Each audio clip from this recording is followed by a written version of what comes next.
Selamat pagi Bapak Ibu Saudara-saudara. Selamat bertemu lagi di dalam persekutuan doa pagi. Dimanapun Bapak Ibu Saudara-saudara berada, saya berharap semua dalam keadaan yang baik-baik, karena Tuhan beserta kita semua. Kita akan memulai persekutuan doa pagi ini. Saya akan menyanyikan sebuah lagu, Ada Satu Sobatku Yang Setia. Ada satu sobatku yang setia, tak pernah dia tinggalkan diriku. Di waktu aku susah, waktuku sendirian, dia selalu menemani diriku. Dan kita semua tahu siapa sobat kita itu. Ada satu sobatku yang setia. Ada satu sobatku yang setia, tak pernah dia tinggalkan diriku. Di waktu aku susah, waktuku sendirian, dia selalu menemani diriku. Namanya Yesus, namanya Yesus, nama Yesus yang menghibur hatiku. Namanya Yesus, namanya Yesus, nama Yesus yang menghibur hatiku. Sekali lagi. Ada satu sobatku yang setia, tak pernah dia tinggalkan diriku. Di waktu aku susah, waktuku sendirian, dia selalu menemani diriku. Namanya Yesus, namanya Yesus, nama Yesus yang menghibur hatiku. Namanya Yesus, namanya Yesus, nama Yesus yang menghibur hatiku. Nama Yesus yang menghibur hatiku. Mari kita berdoa.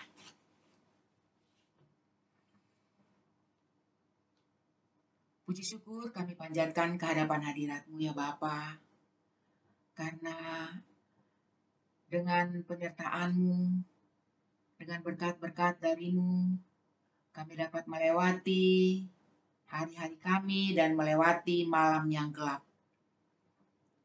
Pada saat ini, dengan pikiran dan hati yang terbuka, kami datang kepadamu. Kami mau ambil bagian di dalam persekutuan doa pagi pada hari ini. Bapa, urapi dan kuduskan kami. Kiranya Engkau menyambut kami, dan dimanapun kami berada, kami boleh merasakan hadirat Tuhan. Kalau sebentar kami akan mendengarkan firman yang akan disampaikan lewat hamba-Mu ini. Biarlah pengertian boleh ada pada kami.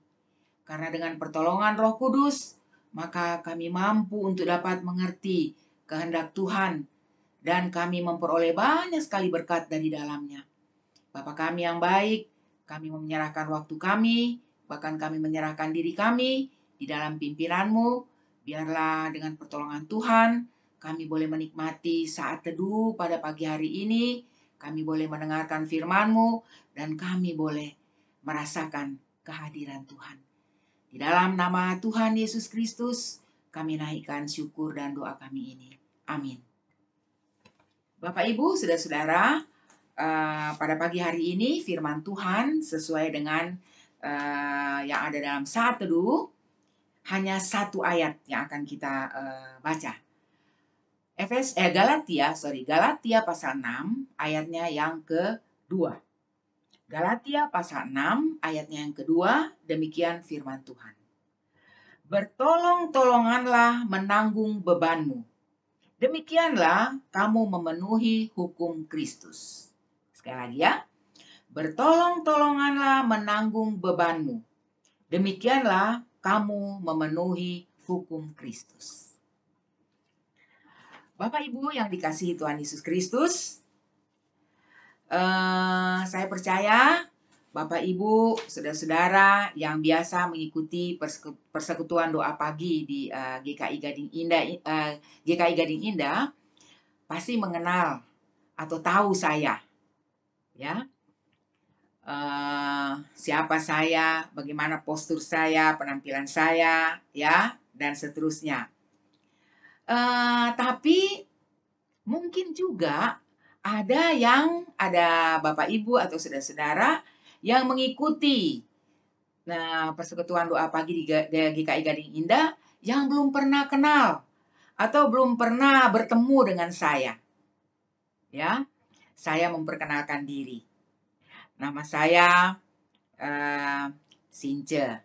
Ya, nama famili saya Since Rampengan, suami saya Sunaria. Jadi bisa kalau orang dari daerah saya mengatakan Since Sunaria Rampengan. Ya, ciri-ciri saya. Tinggi badan saya sedang-sedang saja. Ya, kira-kira 160 cm. Berat, kalau berat cukup berat Bapak Ibu, saudara-saudara, ya. Kalau ukuran sesuai dengan tinggi badan, saya ini overweight. Ya, sudah lebih besar, lebih berat daripada yang seharusnya. Ya, orang mengatakan saya ini tegap katanya. Ya, sampai dari masih muda, saya seringkali orang pikir polwan, ya, polisi wanita. Gayanya katanya seperti tentara, kalau jalan seperti tentara. Dan mungkin kalau karena melihat postur saya yang seperti ini, maka tidak sedikit saudara-saudara yang bilang saya ini kuat, ya. Wah, Ibu Since tuh orangnya kelihatannya kuat, orangnya pemberani, ya.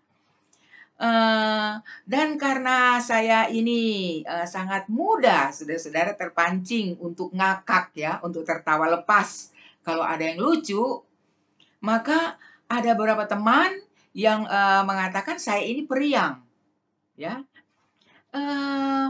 Bahkan ada beberapa orang yang secara langsung mengatakan kepada saya, iri melihat saya, ya. Mereka mengatakan seandainya saya bisa menjadi seperti Ibu Since, ya, kuat, kelihatannya hidupnya senang, riang-riang saja, ya. Saudara-saudara, terima kasih untuk penilaiannya, ya, untuk teman-teman yang sudah menilai seperti itu. Tapi sebenarnya, apakah saya sungguh-sungguh pemberani? Apakah saya sungguh-sungguh kuat? Aduh, tidak juga teman-teman, saudara-saudara, Bapak Ibu, ya. Tidak seperti itu. Saya kuat karena saya punya suami. Yang pertama, ya, karena saya punya suami, punya anak-anak, dan saya punya banyak teman yang menopang ketika saya lemah.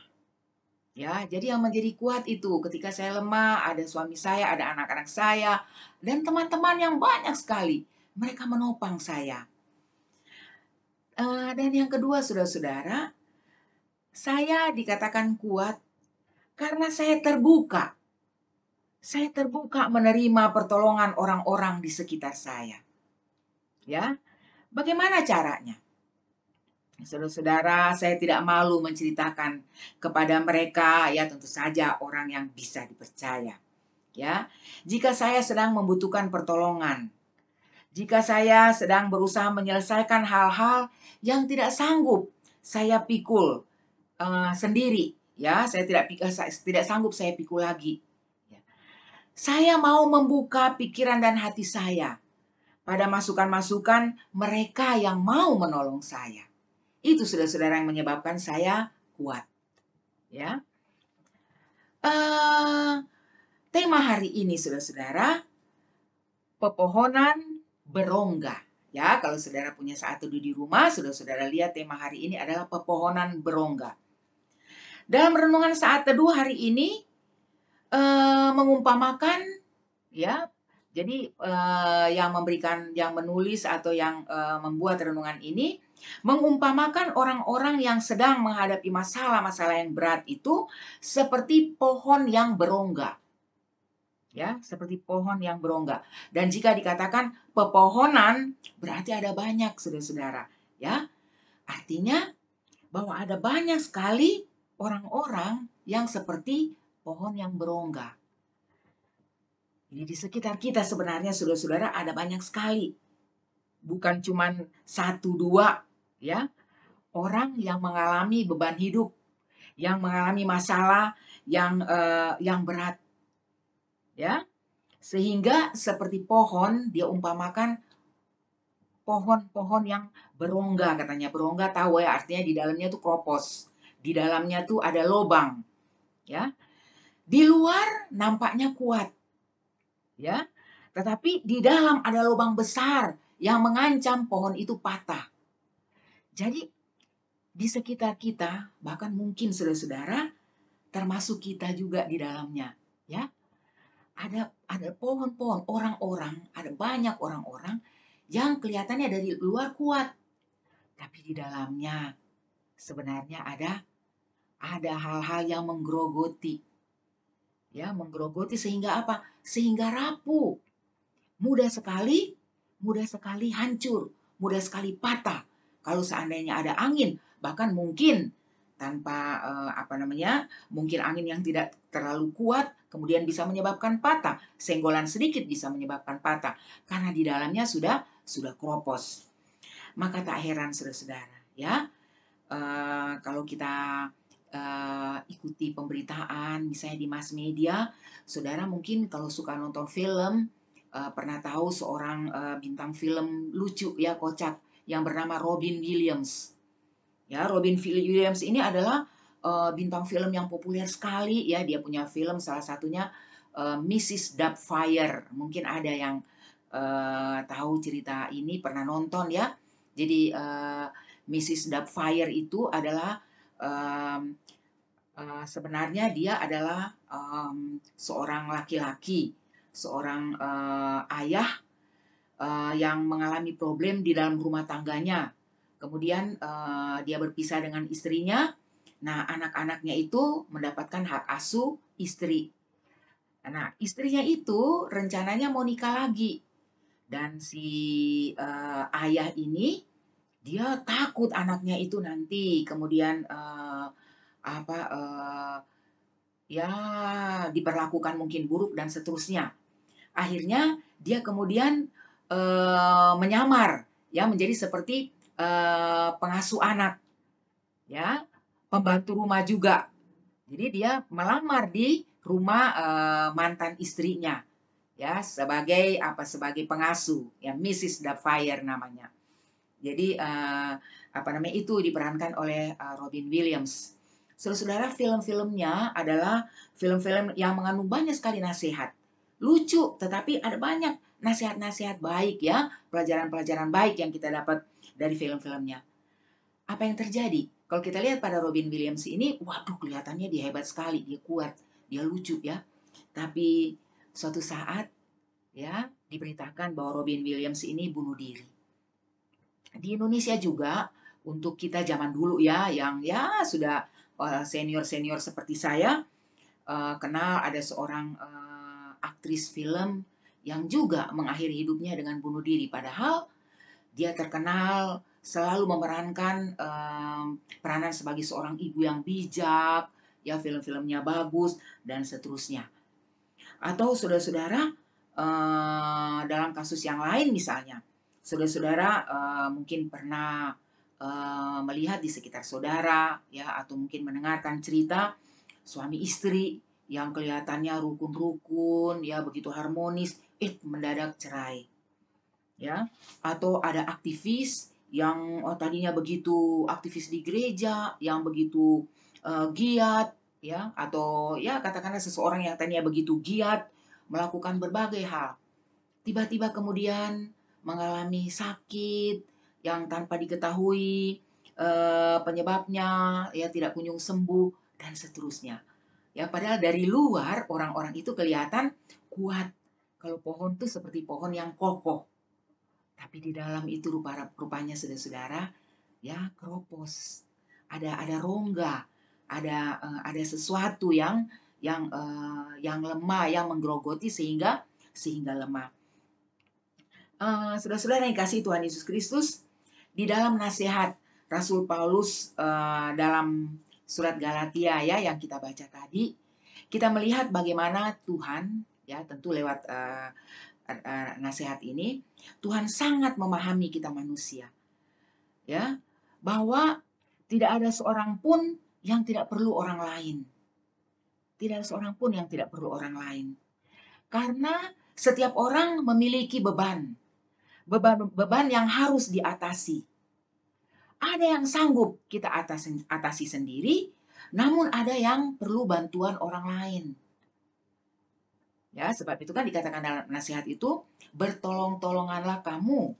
Ya, bertolong-tolonganlah kamu menanggung bebanmu. Jadi Tuhan sangat mengerti bahwa tiap orang itu punya beban. Tetapi jangan pikul sendiri, saling bantu, bertolong-tolonganlah menanggung beban-beban itu.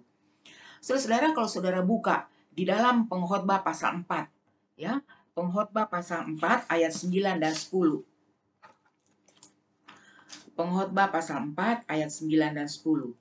Ya, kita bisa lihat di sana.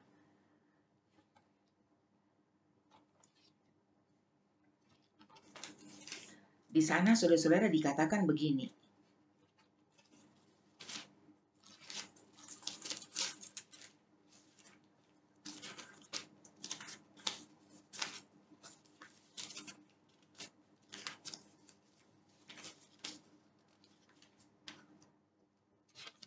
Pengkhotbah 4 ayat 9 dan 10. Berdua lebih baik daripada seorang diri, karena mereka menerima upah yang baik dalam jerih payah mereka. Karena kalau mereka jatuh, yang seorang mengangkat temannya. Tetapi wahai orang yang jatuh, yang tidak mempunyai orang lain untuk mengangkatnya. Saudara-saudara, di dalam beberapa kesempatan, saya mendengar ini dibacakan di dalam acara pemberkatan nikah. Tetapi saudara-saudara, ini sebenarnya, bagian ini sebenarnya mau mengatakan kepada kita bahwa kita perlu orang lain. Ya, kita perlu orang lain. Ini bukan soal kita harus menikah atau tidak. Tetapi bagian ini mau menekankan atau mau mengingatkan kita bahwa kita perlu orang lain.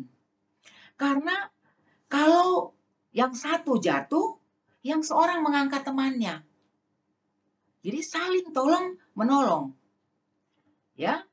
Namun tentu saja saudara-saudara, untuk bisa mengalami itu, kita tentu harus membuka diri untuk menerima orang lain.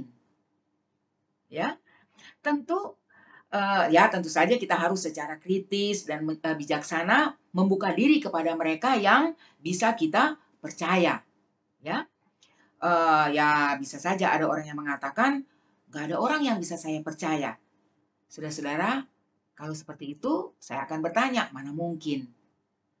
Sebegitu banyak orang, sebegitu banyak keluargamu, sebegitu banyak orang di sekitarmu.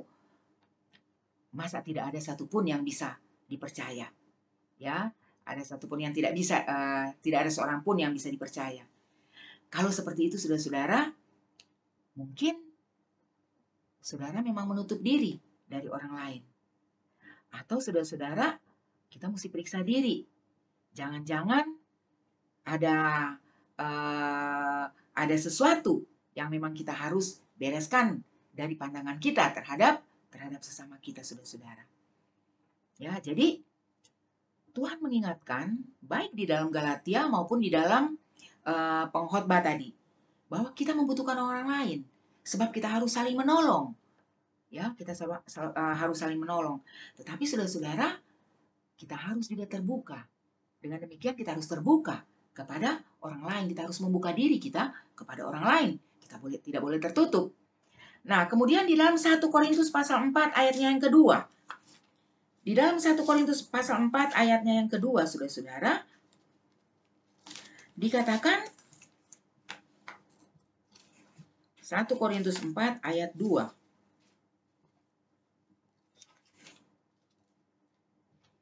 Yang akhirnya dituntut dari pelayan-pelayan yang demikian ialah bahwa mereka ternyata dapat dipercaya.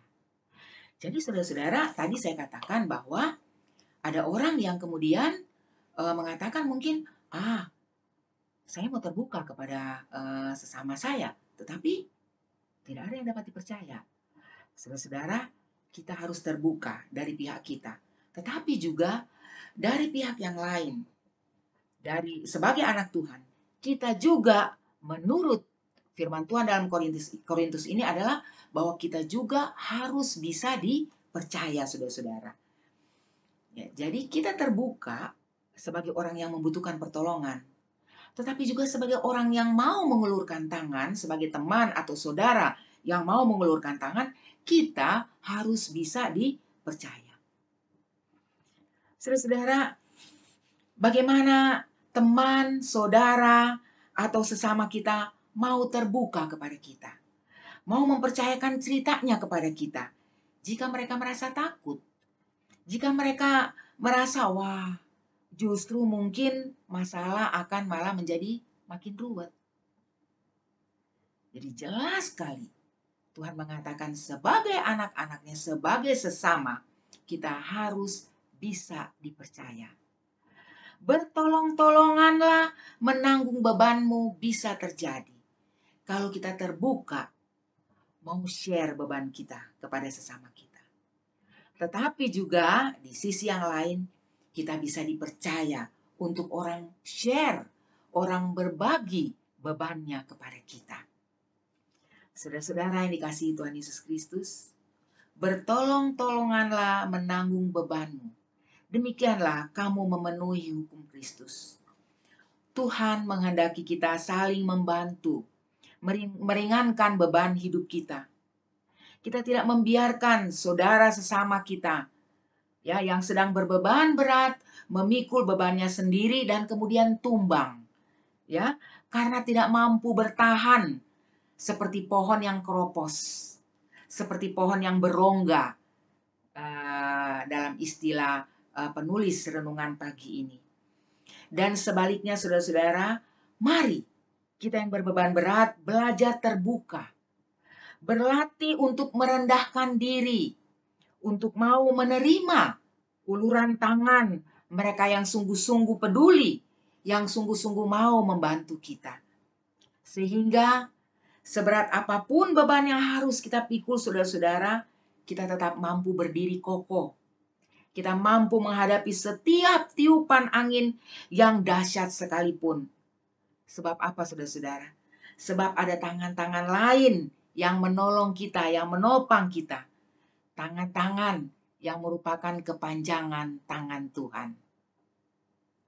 Kiranya kita semua dapat menjadi pohon-pohon yang kokoh. Amin. Mari kita berdoa.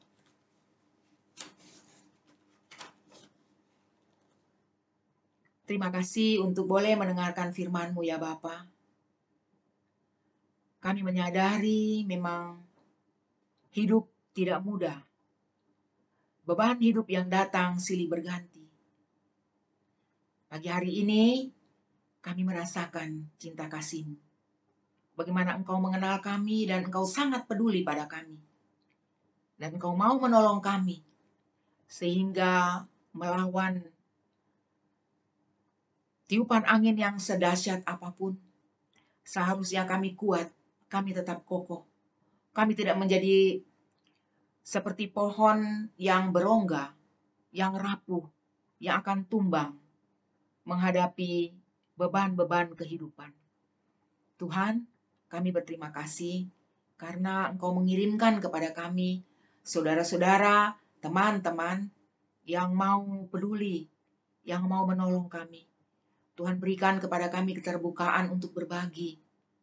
Tuhan berikan kepada kami juga kejelian untuk dapat melihat dan menerima uluran tangan dari teman-teman kami. Tapi juga Tuhan berikan kepada kami juga kepedulian untuk mau mengulurkan tangan kami, untuk mau memberikan pertolongan kepada mereka yang ada di sekitar kami, yang juga harus memikul beban yang berat, sebagaimana yang kami pikul, bahkan mungkin lebih berat daripada yang kami pikul. Bapa kami, biarlah di dalam setiap hari yang kami lalui, Engkau boleh mengirimkan kepada kami ya Bapa, orang-orang yang sungguh-sungguh peduli, yang kami butuhkan untuk kami jadikan sebagai sahabat, tempat di mana kami boleh mencurahkan beban pergumulan kami. Pada saat ini kami mau bawa mereka yang mungkin sedang berbeban berat, tetapi begitu takut untuk berbagi kepada sesama. Biarlah Tuhan berikan kepada mereka keterbukaan hati, supaya ada keringanan, bahkan ada kelepasan dari himpitan beban yang berat.